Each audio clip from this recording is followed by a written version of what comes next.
Math में 12 का पहला एक्सरसाइज रिलेशन को पढ़ेंगे। पहला एक्सरसाइज रिलेशन है, और 11th में भी हम लोग इसको कुछ रिवाइज पढ़े हैं रिलेशन को, 12 में भी पढ़े हैं। 12 में आज हम लोग शुरुआत करेंगे। पहला एक्सरसाइज है एनसीईआरटी के हिसाब से 1.1 एक्सरसाइज है। हम लोग बोर्ड के साथ जेई को भी देखेंगे। तो सबसे पहले 11th का कुछ हम लोग रिकॉल कर लेते हैं। 11th में हम लोगों ने क्या पढ़ा है उसके ऊपर हम लोग रिकॉल कर लेते हैं, ठीक है। 11th में रिलेशन में सबसे पहले हम लोग पढ़े Cartesian product of two set. Cartesian product of two set आप लोग याद होगा शायद 11th को, थोड़ा सा एक बार हम लोग रिकॉल कर लेते हैं फिर से। ऐसे डिनोट करते थे ए क्रॉस बी। सेट ए के पास कुछ एलिमेंट था, सेट बी के पास कुछ एलिमेंट था, और दोनों को हम लोग क्रॉस प्रोडक्ट करते थे। तो जैसे एग्जांपल के लिए लेते हैं अगर हम लोग ए बराबर ए बी सी, और सेट बी में ऐसा मानते हैं 1 2 3, तो ए क्रॉस बी क्या हो रहा था, हम लोग लिख रहे थे ए क्रॉस बी में all possible order pair from A to B. A से बी में ऑर्डर पेयर बनाएंगे। ऑर्डर पेयर का मतलब दो एलिमेंट, पहला यहां से लेंगे, दूसरा यहां से लेंगे, और ऑर्डर पेयर फॉर्म करेंगे। जैसा फॉर एग्जांपल A1 ए का सबके साथ बनाएंगे, A2 A3, फिर बी का बनाएंगे 1 B2 B3, फिर सी का बनाएंगे C1 C2 C3। ये हो गया all possible order pair from A to B.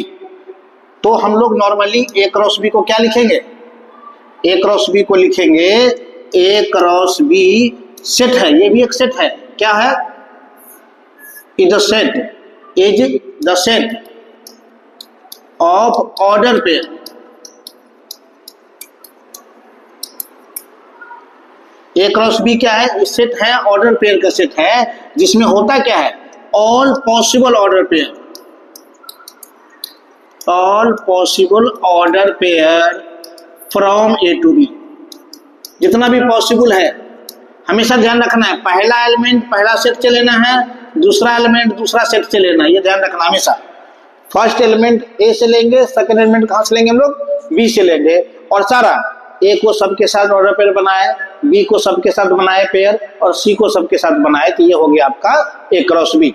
अब इसमें देखिए एक चीज और देखिए इसमें होता क्या, अगर हम लोग देखिए number of element in A cross B क्या था, पीछे देखेंगे एक बार हम लोग, यहाँ पर काउंट करेंगे अगर 1 2 3 4 5 6 7 8 9 9 एलिमेंट था।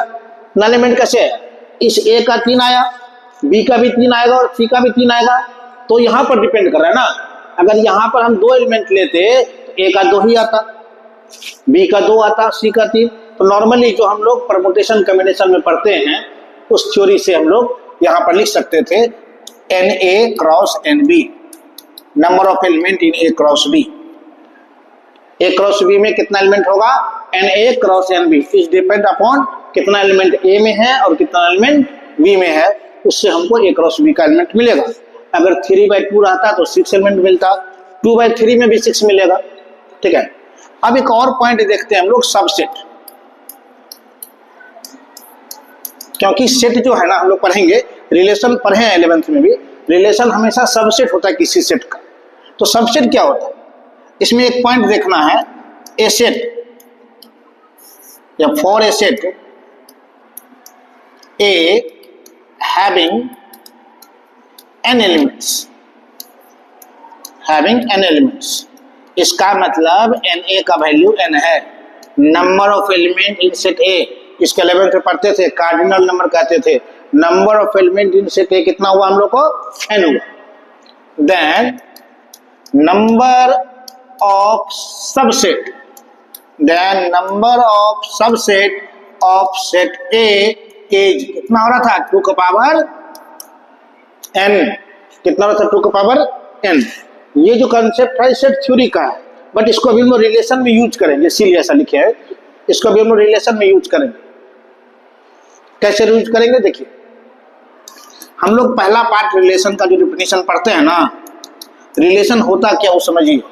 रिलेशन सबसेट होता है, किसका सबसेट होता है, अगर ए से बी रिलेशन है from set A to set B relation है तो सबसेट होता है किसका, ए क्रॉस बी का। ये सब 11th की टॉपिक हैं। ए क्रॉस बी का सबसेट है। जब हम ए से बी रिलेशन बनाएंगे तो ए क्रॉस बी का सबसेट होगा, तो ए क्रॉस बी का जितना सबसेट होगा उतना रिलेशन हमारे पॉसिबल होगा। ठीक है, जितना सबसेट होगा, इसलिए हम लोग सबसेट देख रहे थे। क्या लिखेंगे रिलेशन का, relation from set A to set B is always subset of A cross B. That is R को हम क्या लिखेंगे, subset of A cross B. अब हम लोग को बोलेंगे कितना सबसेट होगा उतना रिलेशन पॉसिबल होगा। इससे हमारा नंबर ऑफ रिलेशन पता चलेगा। ए और B from A to B कितना रिलेशन होगा वो पॉसिबल होगा। ठीक है, तो ए क्रॉस बी में कितना एलिमेंट होगा वो हम लोग पढ़े हैं, N A cross N B element होगा। तो उसका सबसेट नंबर ऑफ रिलेशन कितना हो जाएगा, 2 का power N A cross N B. इतना रिलेशन होगा ना फ्रॉम ए टू बी। तो रिलेशन हमेशा सबसेट होता है। इसमें याद करिए 11th की टॉपिक को याद करिए, किसी भी सेट के सबसेट में इम्पिटी भी होता था। जैसे मान के चलिए अगर हम लोग एक सेट ए लेते हैं, इसमें 1 2 3 एलिमेंट है, 1 है 2 है और 3 है, ऐसा एलिमेंट है, तो इसका एक सबसेट 5 भी होता था और एक सबसेट 1 2 3 भी होता था। मतलब ये 2 पॉइंट हम लोग पढ़ते थे। Empty set is the subset of every set, every set is a subset of itself. दोनों चीज हम लोग पढ़े हैं। तो किसी भी सेट का सबसेट बनाएंगे तो ये 2 कंपलसरी रहेगा। इसी रिलेशन को जब हम लोग ए क्रॉस बी में करेंगे, देखिए यहाँ पर नेक्स्ट पेज में, अगर मान लीजिए हमारे पास एक सेट है ए बी सी और दूसरा सेट है 1 2 3, ये आपका ए सेट है, ये बी है। यहाँ पे रिलेशन को हम डिफाइन करने जाएंगे तो ये किसका सबसेट होगा, यहाँ देखिए ये किसका सबसेट होगा, इसका सबसेट होगा ए क्रॉस बी का। ए क्रॉस बी में A1 A2 A3 B1 B2 B3 C1 C2 C3 हमारे पास टोटल 9 एलिमेंट है। तो नंबर ऑफ रिलेशन 2 का पावर 9 होने वाला है। मतलब इतना रिलेशन पॉसिबल है। इस रिलेशन में क्या क्या आने वाला है, अगर मान लीजिए हम इम्पिटी लेंगे, इम्पिटी लेंगे कहने का मतलब यहाँ पर अगर हम लोग सेट ए के किसी भी एलिमेंट को सेट बी के किसी भी एलिमेंट से कनेक्ट नहीं करेंगे तो भी ये रिलेशन होगा। और ये किस टाइप का रिलेशन होगा, इम्पिटी रिलेशन। ये मैथमेटिकली रिलेशन है, इसको हम लोग इम्पिटी रिलेशन कहते हैं।